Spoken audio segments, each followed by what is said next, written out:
And thank you, Lynn, for your informative webinar. We really enjoyed watching it. I really appreciate how you started a conversation on accessibility, disability culture, and also your transparency on the topic overall. And also to everyone else in the room, thank you for coming to our podcast party, either virtually or in person today.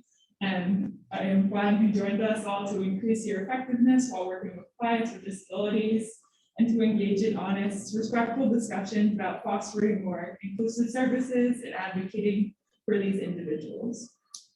We hope you enjoyed the first 45-minute pre-recorded presentation by Lynn Pierce. And now we will have a Q&A session for about 45 minutes. And Lynn will also be joining us right now to answer Q&A questions. And we thank you for taking out of your time out of your busy schedule to be with us today. And now I will quickly present her bio. So Lynn Pierce is a PhD candidate in counselor education and supervision at the Pennsylvania State University.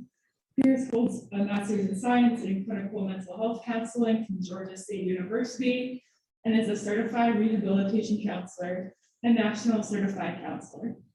The majority of her advocacy work is related to increasing accessibility and equity for individuals with disabilities in counseling, counselor education, and higher education settings. She is a member of the Universal Design Learning (UDL) team at Penn State, an interdisciplinary team of teaching, content, and access specialists who teach faculty development courses focused on UDL and accessible instruction. Pierce is also involved with campus initiatives targeting the removal of disability-related barriers and addressing challenges for students with disabilities caused by systemic inequality in higher education, and has 3 years of work experience as a disability specialist at Student Disability Resources. Pierce is active in professional leadership and serves on committees at the state, regional, and national level, and is a co-chair of the NARACES Accessibility and Equity Committee. She is also a frequent presenter and guest lecturer on disability topics. She identifies as a disabled academic and integrates lived experience and disability community voices to frame accessibility discussions in person-focused and culturally sensitive ways. Again, thank you, Lynn, for joining us today. Thank you for the invitation.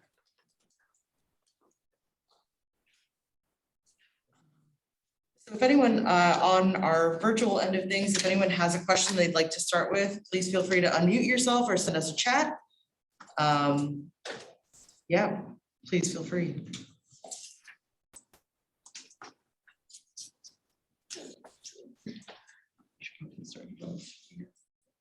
Or should we Start with us. do it? Yeah, okay. What's your first question? Yeah. Hi, Lynn. Hi. So why don't I start us off with our first question, and then after that, we can see how the conversation goes. If anyone online wants to jump in, just raise your hand or unmute yourself. Thank you for that amazing webinar. I hope that we get to a point where we do cover this topic, just like you did in the classrooms too, but it's nice to be able to at least have events where we talk about how important it is to advocate for and kind of adjust our practice and curriculum for people with disabilities. So I'm starting internship next semester. That's very exciting. Very. Yeah, so we're counseling internship students who may not have the same power as fully licensed professionals. How do you advocate, how do you recommend that we advocate for more accessible services at our placement sites? So part of it, I think, is recognizing that you may not always win because I'm having to learn that and it's hard. But I think that anytime there's a power differential, one of the things that I'm finding is that it's easy when you're on the receiving end of a lot of the discrimination that's happening in our profession to start to take it really personally. You know, as a person with a disability, I've definitely been in that position where it's highly frustrating. But I think the great opportunity that we all have on the flip side is that counselors don't want to be making people uncomfortable, right? In general, counselors, people who are in service industry in general, and helping professions, that's not their goal. So I've found that often it's as simple as bringing a little bit of awareness to the challenges and the barriers that you're observing. The webinar that you all just watched literally happened because as a CSI fellow, I, as a little CSI fellow in this big CSI organization, mentioned to Dr. Stephen Kennedy that we just didn't have these resources. And almost immediately it was, well, what would you recommend? And I said, well, I think there just needs to be more education. And it was, would you like to do a webinar? So I'm not saying that it's always going to be that easy, but I think that often it really just is a lack of awareness. And it can be as easy as saying to somebody on your site, you know, I'm thinking of a site that I worked on where only half of the building was accessible, and it was because of something that was placed in the middle of this doorway moving into one half of the building. That would have been a really easy fix. And it was, as soon as I brought it up and said, you know, if I come in with the wheelchair, I need to access this half of the building, or if we had someone coming in with a rollator or some other, you know, piece of mobility equipment, they wouldn't be able to get through here. And I really think that all that it would take is moving this bookcase, you know, and then the door would open all the way and we would have the full width. Also using the resources that you have, because the ADA checklist is out there and available to everybody. I believe that's linked at the end of the webinar. If you would like to go look at that reference list, I'm sure it's also available as a PDF, or I could send it along in response to this talk. But definitely that's a really easy way to even make it a collaborative process at your site and say, okay, let's go through the building with the ADA checklist, you know, and let's see if we can find anything. And then let's think about how to resolve anything that we do find. And it can make it a much more collaborative group process instead of one person just kind of yelling about issues without offering solutions. Yeah, thank you. If not, I can ask the second question too. Dr. Gorman, do you have anything before we? Hi, Lynn. My name's Les Hoyman. I'm the faculty advisor for CSI. And I Nice really to meet you. Thank you for allowing me the space. It's a great program that you guys do. great leadership and great folks, especially on the Social Justice Committee. And I teach also multicultural counseling, and I'm sitting here feeling a bit guilty because I have that one night for disabilities, and you've really helped me expand my thinking about how to present it. And so I really appreciate that.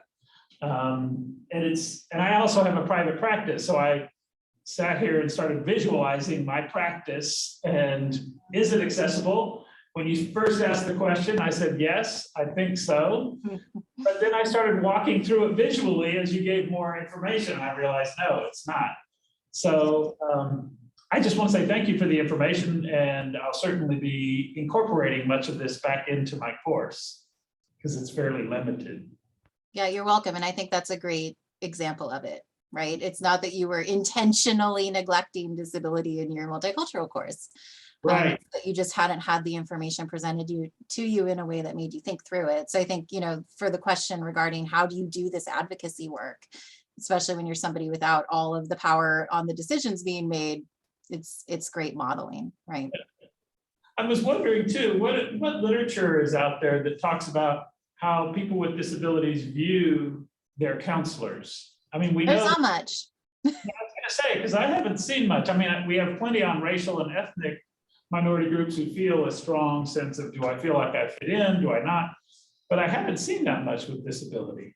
No, there's not even a whole lot on really key disability topics. Disability identity is currently an emerging field, and there's very little research around how people with disabilities develop their disability identity and to what degree that impacts their overall wellness outcomes and things of that nature, which is a fairly fundamental thing, you know, to know about a demographic.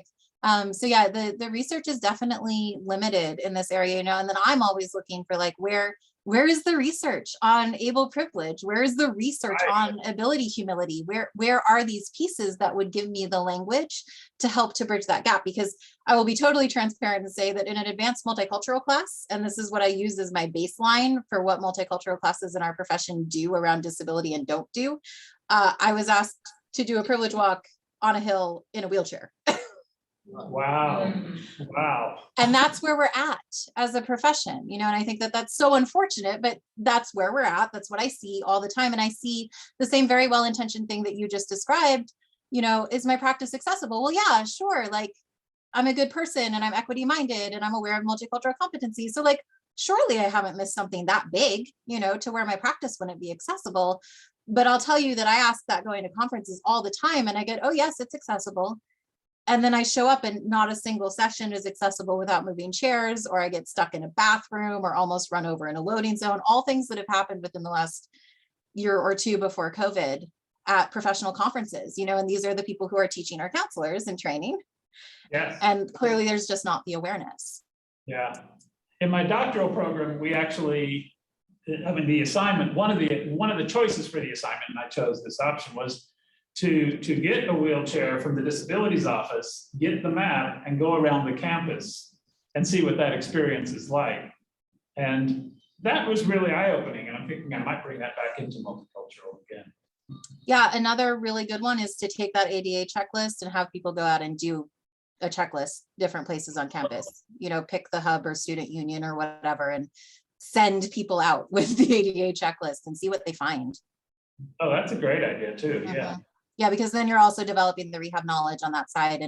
And there's a difference too between like that experiential piece and the like academic knowledge piece. But if we can get somebody one of those two things, I think that I keep showing up and teaching people just by showing up, because people watch me in a space like, my peers and my cohort and whatever, and see what I can't do and then start to see the barriers.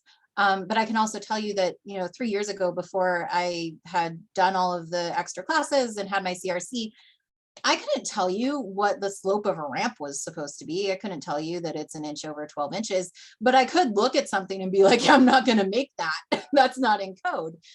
So I think both are valid, and if we can get people experiential knowledge and some of the academic chops to say, okay, well, I know that doesn't look right. That looks way too small an area.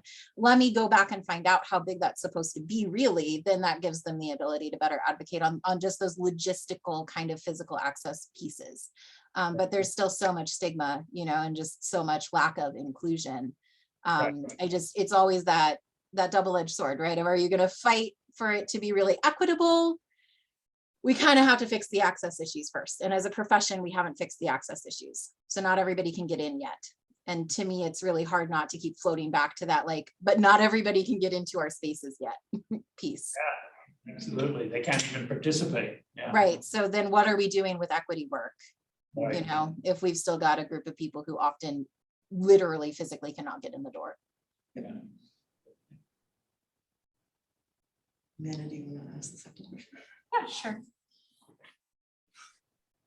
Sorry, I'll just. Lynn, I just also want to say thank you so much for your webinar. I definitely learned a lot from watching it. One question I do have is, can you speak a bit about the impact of invisible disabilities on mental health and how people with invisible disabilities specifically face or navigate systemic challenges? Yeah, so as we already kind of alluded to, we don't have a ton of research in this area. So I'm pulling on community roots and what I know within disability community more than any specific research to answer that kind of question.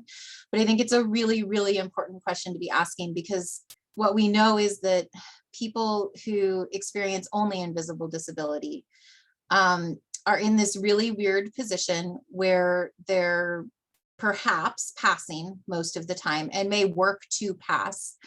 And often that passing and that effort to pass actually makes the disability worse because they may not be using aids that they could really use to avoid the stigma associated with those aids and with having a disability made visible. And so that's a piece, right, around the whole disability identity thing. If you're consistently working against showing your disability, how do you find community?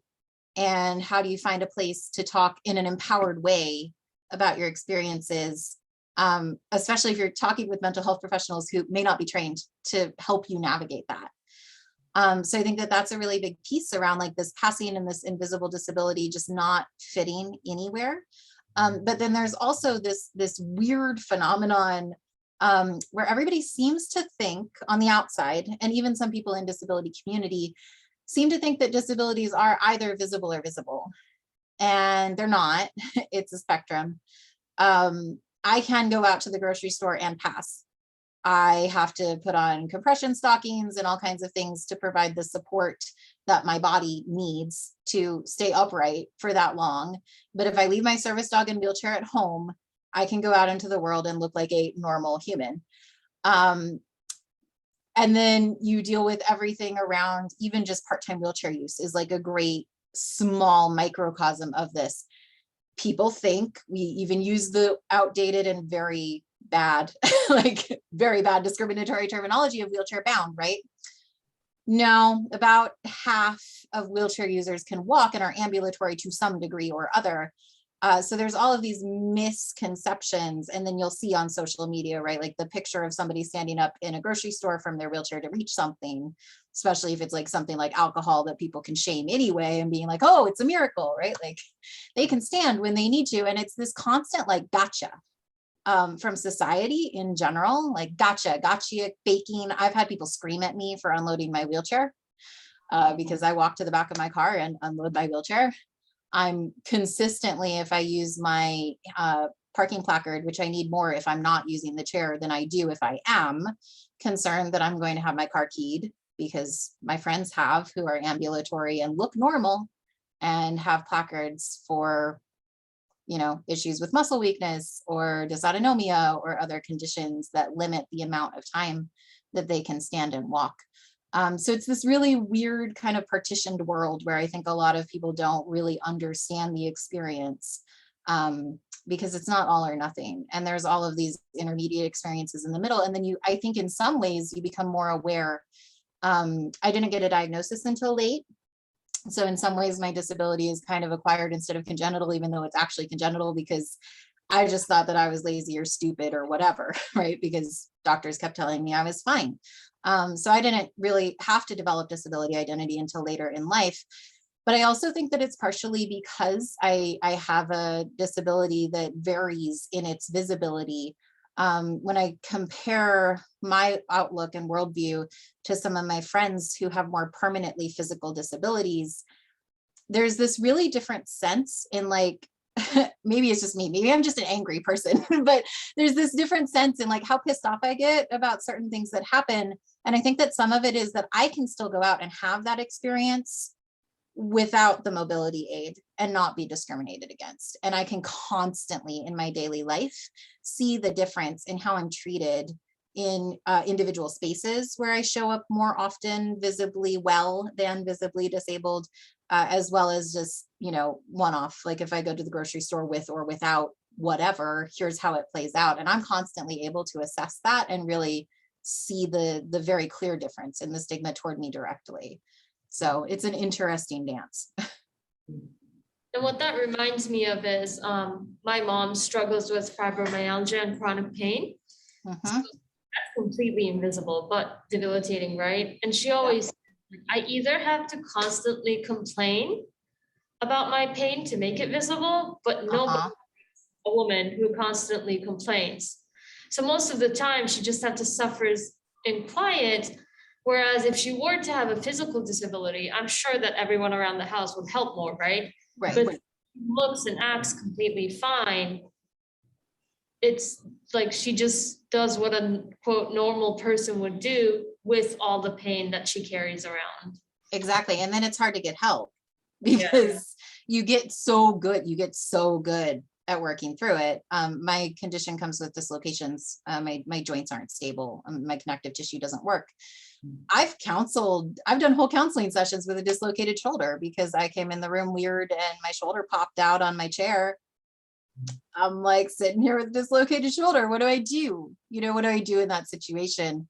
And you get really, really good at working through it and passing. And often it's to your detriment, right? I'm pretty sure it's not good to sit and do like an hour-long session on a dislocated shoulder. Probably you should be resetting that shoulder. But we do it and you learn to work through that, to not have the questions and to not have the doubt and to not have people saying, oh, but are you sure? Because you look fine. you know, it's not worth that. Right.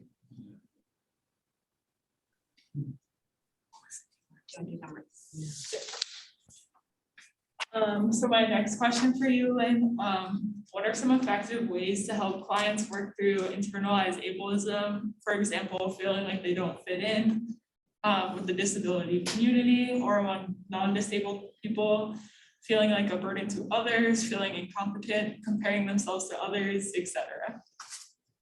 Yeah, so mileage is going to vary and it'll depend a little bit on your theoretical orientation and kind of what works for you.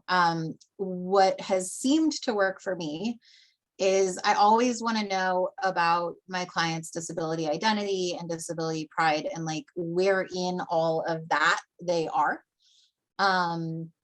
Because that's going to significantly impact what kind of language I use, what kind of tools I suggest, whether there are specific resources that I could direct them to. And sometimes right now I work with a lot of students at SDR who don't identify with a disability label. And it's not my job to make them identify with a disability label. I'm not going to. But one of the things that I do like to do is just like present the information. Right? Like there's this community out there. Definitionally, you might be part of the community. And then really giving them an empowerment basis to work off of and say, look at this history, right? This is what you're part of. These are people who have fought, you know, for rights and inclusion and equity, and that's still going on. And especially when I'm working with them at SDR, most of them have had at least one faculty member who kind of scoffed at their accommodation letter or something, right? So I can tie that in, but yes, you know, people with disabilities have experienced that for a long time. That's a lot of what this community is about. I find that often just connecting people who have disability, whether they identify with a specific disability label or not, with disability community resources, giving them access to disability Twitter, showing them crip culture kinds of things, if there's a physical disability, but that hasn't been embraced, like whatever that might look like, can be really, really impactful because they start to see themselves in the community dialogue that's happening and start to feel less alone. So sometimes it is as simple as looking at like why I dropped out of college because of my disability type handles on Twitter, and just taking the conversation from there and seeing how they react. In terms of the internalized ableism piece, I struggle with this a lot because I think that ableism is its own thing.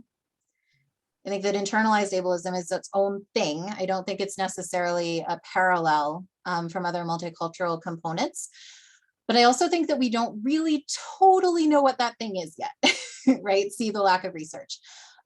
So what I find often is that I can basically work with it like I would work with any sort of self-efficacy concern, and use automatic thought recognition and talk about internal narrative and see what's coming up. Another thing that often is done just as kind of a first order intervention, especially around chronic pain, chronic illness kinds of concerns, is helping the person to differentiate and tell a story about, for example, pain, right? So my old supervisor has the same condition I do, and we talked a lot about how to work with people with this because it's like debilitating pain your entire life. It really sucks and it's very limiting. And then people start to turn that in on themselves and say, well, I'm unreliable because I cancel plans because I'm too tired from the pain all the time, or I'm whatever other negative story they want to tell. So my old supervisor, her pain is named Fred. And Fred's kind of a jerk. All of a sudden, it's about Fred's being a jerk tonight, not Melissa's too tired. Yeah, see, I just heard everybody go, oh, yeah, exactly. Giving people community tools like spoon theory. So spoon theory is an energy management idea that comes straight out of disability community chronic pain, but I use it with ADHD and all kinds of neurodivergence too, because I think it's a really similar energy management issue. But this woman who I believe fibromyalgia and a couple of other comorbidities was in a diner with her friend, and they were talking about why she'd canceled plans the night before. you know, because she's normally fine. And like, why did you have to cancel? And her friend's just kind of like peeved, right? Like, we had plans, man. I get it. I don't like my plans changed. So they're in this diner and she starts grabbing silverware off the tables. At least this is, you know, how the story gets told. I don't know if she literally grabbed silverware off the tables, but I want to think that she did. So she lays out all these spoons on the table between them and she says, okay, walk me through your day. Well, what do you mean? Like, I get up, I go to work? No, walk me through your day. You get out of bed and you go and shower, right? And she started taking spoons away as they were going through this day. And her friend gets to like lunch and she's like, but I don't have any spoons. Like, I'm down to like 2 spoons. You know, you only gave me 10 spoons and I'm down to like 2. And her friend was like, exactly. And it's only lunch. So what are you going to do? And her friend's like, well, can I get spoons back? Well, you know, maybe, but then you're going to start tomorrow with fewer spoons. So how's that going to work for you? And then the piece that chronic illness really brings in is that your spoons are variable. There are some things that sometimes give you back a spoon, but other times take a spoon. You know, I mean, showers can be great self-care. And if you have a condition where warmth can cause tachycardia, but it's not a guarantee, then you don't know if you're going to get a shower back, a spoon back with a shower, or lose a spoon. So it's this constantly evolving thing, but giving people the language to think about. So then we talk about nourishing activities and depleting activities, but we talk about them with, okay, what gives you spoons, right? And what takes away spoons? And what's in the category that's kind of unsure? Great. What's your normal day look like? You know, how much of it is taking your spoons away? Is it just impossible that you're ever going to have that many spoons to start with? Well, then it's not going to work, is it? We got to find ways to get more spoons. So it gives people a way to talk about it. And it also gives them that same kind of thing that Fred, for my supervisor's pain, gives people, because I can tell the people in my support network, I am way out of spoons, right? Like, I know we had plans, but I'm out of spoons. I can't. Or if I need to ask for help about things, it gives you an easy way to key people in your support network to that, like, look, I know I look fine, right? Because maybe my condition's mostly invisible, but I am struggling here and I need help. Look, I'm out of spoons. Spoon Mayday, like, can you decide where we go to dinner? I can't, I literally can't, I'm out of spoons. So it gives people a shorthand where you don't have to fight over like, can you really though, or not, because you're giving your support network this tool to understand where your energy level is as well. So those are some of the things that I start with. And really, mostly I'm working with it like I would any automatic negative thought or efficacy concern, with kind of a twist of trying to get these community connections in place if I can. We have time for one last question if you have anything to. Lynn, actually, I should probably come over. I haven't actually been on camera, I just realized. Suni, it's so good to see you. Thank you so much for You joining. too. And Yeah, really- thank you for the invitation. Absolutely. We have, I guess, just time for one last question, if that's okay. Sure. And of course, we're mindful of your time, and I know a few of us, I guess, have to get to class as well. But our last question for you tonight is, how do you support clients to achieve their goals as they navigate specific systemic barriers related to disability? Yeah, so a lot of it is that community connection, and especially people who don't have that disability identity, who maybe you're like, I don't know. I will direct them on to disability Twitter and just say, look, these are other people who are dealing with exactly the same thing that you are. Like, I don't care if you resonate with the disability label or not. Here's where you find some of your support and advocacy. Legal resources and knowledge of legal requirements is so amazingly essential. And I don't think that it's handled and addressed enough. A lot of people with disabilities don't actually understand what the ADA and Fair Housing Act and other laws, Rehabilitation Act, other laws that are about us actually do, and how they support us and how we can leverage them. Good referrals to legal resources. Every single state has an equity commission. And of course, there's the DOJ itself. Those reports are long-term things, but I think that sometimes it's as simple in some ways, say simple, simple, not easy, right? Like there's the problem's still going to be there. But even somebody just filing a report, like backing somebody up and saying, you know what, you're right, that's illegal. And maybe we can't fix it today, but here, let me help you figure out how to submit a report. And you'll probably get some stock letter in the mail that tells you next to nothing was done in like 6 months, but just the act of being validated and going through that process can be really helpful for people, especially when the discrimination concerns that people are encountering are particularly bad. Doing this kind of advocacy work, this is why I always say yes, as long as I can, because just showing up and talking to people about disability and getting people in our systems to recognize that these are valid concerns and that we should be addressing them proactively rather than retroactively once something has already happened that ruins somebody's trust in the system or experience in a program, or God forbid, their first attempt at counseling, right? These are all really bad things to fail on. So showing up and having the conversation and facilitating the conversation with people to talk about it, I think is really, really key, just in terms of an advocacy piece. And then kind of recognizing, I think on a certain level, that we still live in an ability segregated society. And my clients that I work with who don't pass and who don't have the option, and to some extent me, because I'm pretty obviously disabled when I show up to a conference with my chair and my dog, right? It's a lot of making meaning with the system as it is while we wait, you know, because we celebrated the ADA's 30th birthday last year. The ADA is as old as I am. And I still go places all the time that are not fundamentally physically accessible. So the progress is slow. And I think that sometimes just recognizing that the progress is slow and that even though it is not right, there may be barriers and they may not be surmountable barriers. So how do we want to address that? And what does somebody living to the best of their ability look like when they live in that system? I honestly think has to be part of the conversation around disability, because we've just seen that this is not something that's prioritized by society. If that changes overnight, I will be thrilled. And I will work with my clients to embrace a new reality that we haven't had, but everything tells me all the way up to media representation, right? I love talking about ability representation and like Star Trek and futuristic shows. It's not there. And when it is there, it's done badly. And when people imagine this utopia space future, it's one without disabilities. We're a problem to be solved. We're not a demographic to be included. And that's been the societal narrative for a really long time. So I use a lot of existential counseling to work with people around what do they want their life to look like, knowing that, yeah, we may not be able to fix it all.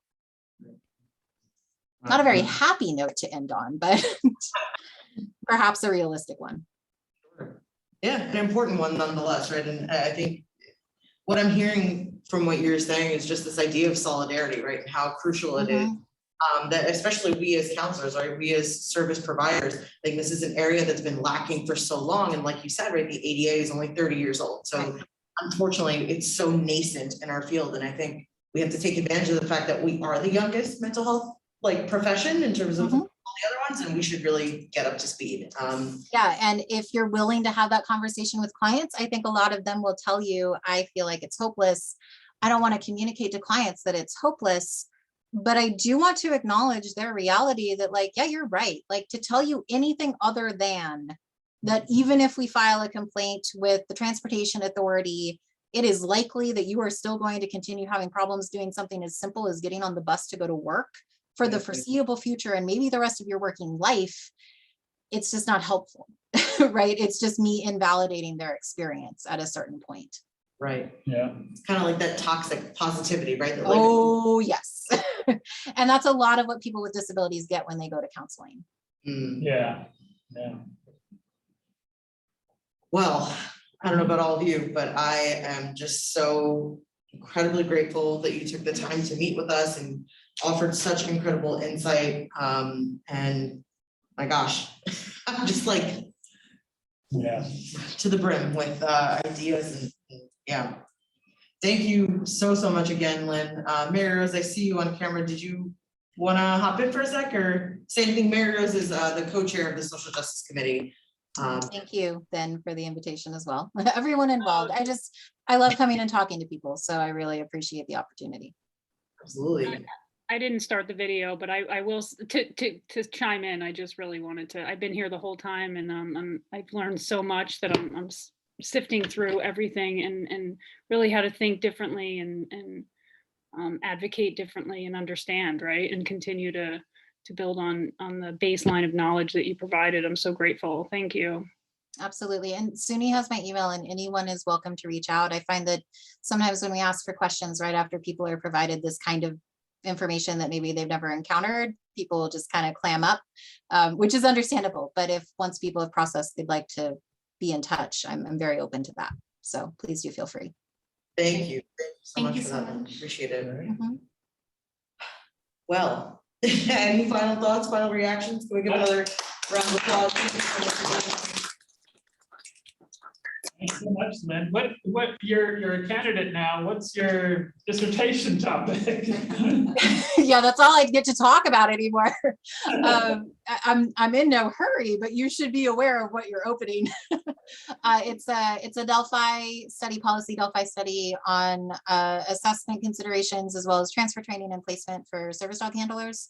So Wow. looking for considerations for best practices around placement and resources. Yeah. Excellent, very much needed, yeah.